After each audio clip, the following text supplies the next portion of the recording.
Guys bounce back एक बार से आपका फिर से ड्यू टारगेट कॉमर्स में स्वागत है। मेरा नाम है अशोक यादव एंड मैं लेकर के आ गया हूं आपके लिए क्लास 10th का जो मैथ्स का हमारा चैप्टर 3 है। मैंने इसमें अब इस वीडियो में मैं गाइस आपको पूरा यहाँ पर पूरा इंट्रोडक्शन दे दूंगा इस चैप्टर के बारे में। तो इस चैप्टर के बारे में पूरा जब आप इंट्रोडक्शन समझ लेंगे क्या है इस चैप्टर में, तो आप जब मैं इसके क्वेश्चंस कराऊंगा आपको तो आप खुद से भी ट्राई करेंगे तो भी कर पाएंगे। तो इसमें ध्यान से समझना इस वीडियो को, कॉपी पेन लेके साथ में बैठना। तो चलो इस वीडियो को जल्दी से जल्दी शुरू करते हैं। और अगर आप नए हैं तो पहले जाके चैनल को सब्सक्राइब करें।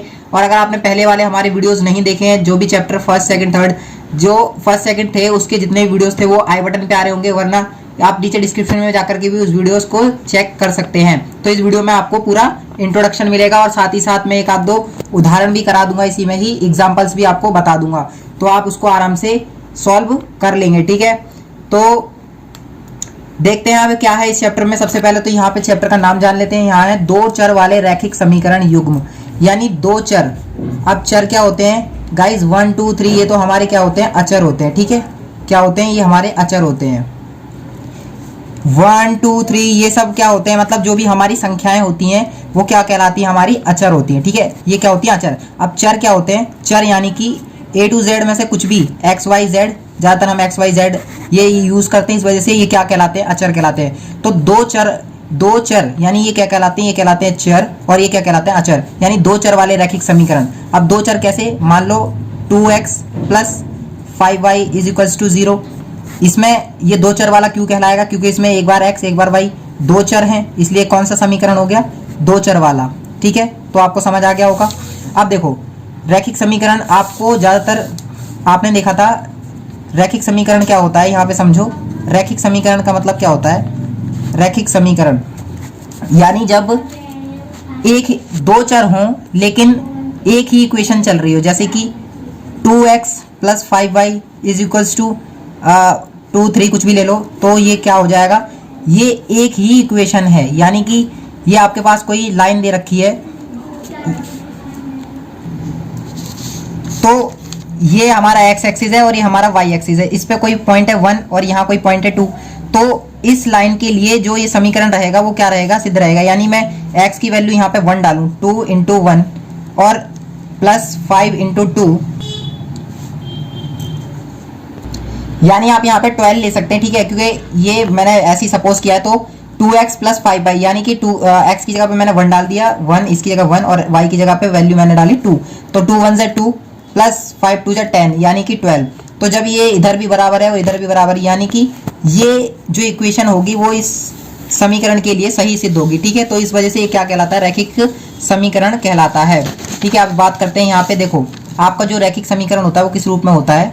रैखिक समीकरण आपको हमेशा इस रूप में दिखेगा। रैखिक समीकरण का रूप आपको हमेशा किस में दिखेगा? तो जो आपको रैखिक समीकरण का रूप दिखने वाला है वो ऐसे दिखेगा, ax plus by plus c बराबर 0। यानी जो आपकी रैखिक समीकरण होगी वो इस रूप में नजर आएगी। ठीक है, यहीं पर ही आपको अगर दो रैखिक समीकरण दे रखी होंगी तो एक के लिए आप क्या कर लेंगे? a1 b1 and c1। ठीक है, और अगर दो रैखिक समीकरण दे रखी हैं तो क्या करेंगे? a2x plus b2y plus c2 is equals to 0। ठीक है, जब दो समीकरण दे रखी हुई, यानी कि एक लाइन की अलग दे रखी है और दूसरी लाइन की अलग, इसकी मान लो ये वाली है, यानी a1x और प्लस b1y प्लस c बराबर 0, ये इसकी इक्वेशन है, इसका समीकरण है ये। और a2x plus b2y plus c2 is equals to 0, ये इसकी तो आपको इतना समझ आ गया होगा। ठीक है, तो अब यहाँ पर हम बात करते हैं अगला टॉपिक जो हम यहाँ डिस्कस करेंगे, रैखिक समीकरण युग्म का ग्राफीय हल। यानी जो अभी हमने रैखिक समीकरण देखी, रैखिक समीकरण, तो हम उसको ग्राफ पे कैसे दिखाते हैं? ठीक है, यानी ग्राफ का मतलब ये इस तरीके से हम ग्राफ बनाते हैं 1 2 3 4 1 2 3 4 एंड इसी तरीके से 1 2 3 और 4 इस तरीके से चलता है हमारा। ठीक है, तो यहाँ पे आपको ग्राफ पे दिखाना है, यानी कि आपकी समीकरण क्या है? ax1 plus by plus c बराबर 0। अब आपको इसको ग्राफ पे दिखाना है, यानी कि इधर आपका इसका ग्राफ बनाना है। तो आपने कई बार ग्राफ बनाया भी होगा, अगर नहीं भी बनाया तो मैं यहाँ पे बताऊँ। देखो जैसे आपके पास इक्वेशन थी 2x plus 6y is equals to 12, तो इस तरीके से आपके पास इक्वेशन है। अब आपको यहाँ पे अगर आपको इसका ग्राफ बनाना है तो कैसे बनाएंगे? आप इस वैल्यू को इस तरफ ले जाइए और उस y की वैल्यू डालते जाएंगे तो आपकी x की वैल्यू निकलती जाएगी, ठीक है। और उसको आप यहाँ पे दिखा देंगे, ठीक है ना। तो कैसे होगा, 2x प्लस 6y बराबर 12। इस 6y को आप यहाँ पे प्लस में है ना, तो इसके पीछे माइनस में ले जाइए, 2x प्लस 12 माइनस 6y, इस तरह से। अब ये 2 इसके यहाँ मल्टीप्लाई में इसके डिवाइड में चला जाएगा, यानी x इज इक्वल्स टू इतना आ गया। अब y की वैल्यू सपोज कीजिए मैंने 0 डाल दी, तो कितना आ जाएगा यहाँ पे 12/2, तो 6।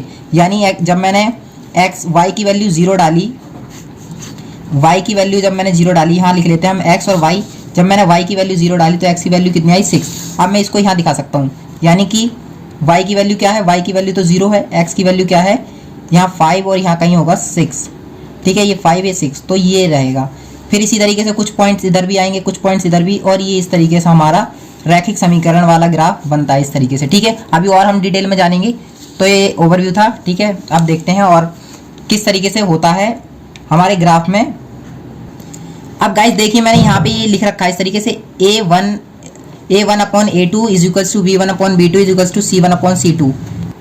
तो इसका क्या मतलब है, यानी मैंने अभी बताया a1x plus by1 plus c1 is equals to 0 and a2x plus b2y plus c2 is equals to 0। यानी मैंने इन वैल्यूज को अपॉन में किया है, ठीक है। ये values a1/a2 is equals to b1/b2 is equals to c1/c2। अब मैंने ऐसा करा क्यों, मैंने ऐसा इसलिए किया, जो मैं एक ग्राफ बनाऊंगा ना यहाँ पे, जो इस तरीके से ग्राफ बनेंगे, ठीक है गाइज, ये इस तरीके से ग्राफ हो सकता है, कोई ग्राफ मेरा ऐसे ही बन जाए इस तरीके से, ठीक है।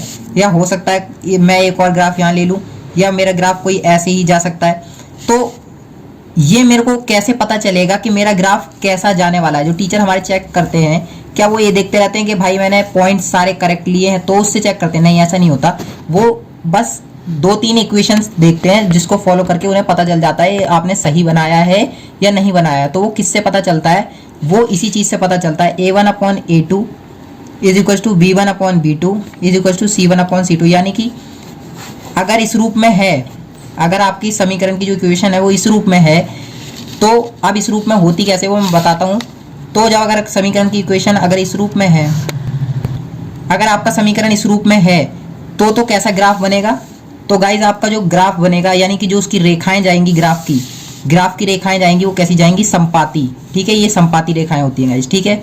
अगर ये इस तरीके से इक्वल हैं तो कैसी रेखाएं जाएंगी, संपाती रेखाएं, ठीक है। अगर ये देखो a1/a2 not equal b1/b2 not equal c1/c2, अगर इनमें कुछ भी बराबर नहीं है, अगर इनमें कुछ भी बराबर नहीं है, ठीक है, तो कैसी रेखाएं जाएंगी, प्रतिच्छेदी। प्रतिच्छेदी का क्या मतलब होता है, एक दूसरे को काटती हुई, दूसरे को काट रही है ना इधर इधर पॉइंट पे, ठीक है। ऐसी शायद ये कहीं दूसरे पॉइंट्स पे भी एक दूसरे को काटें, ठीक है ना। तो कैसी रेखाएं जाएंगी, प्रतिच्छेदी, इस तरीके से काटते हुए। तो जो भी इस रूप में होगा a1/a2 नॉट इक्वल b1/b2 बराबर नहीं है c1/c2, तो कैसी रेखाएं, प्रतिच्छेदी। तो इस तरीके की रेखाएं बनेगी। अगर a1/a2 बराबर b1/b2 और नॉट इक्वल c1/c2, अगर ऐसी कंडीशन आई तो कैसी रेखाएं जाएंगी, समांतर, यानी कि पैरेलल लाइंस, ठीक है। पैरेलल इस तरीके से जाएंगी, आपका ग्राफ इस तरीके का कुछ बनेगा, पैरेलल होंगी लाइन, ठीक है, समझ आ गया। अब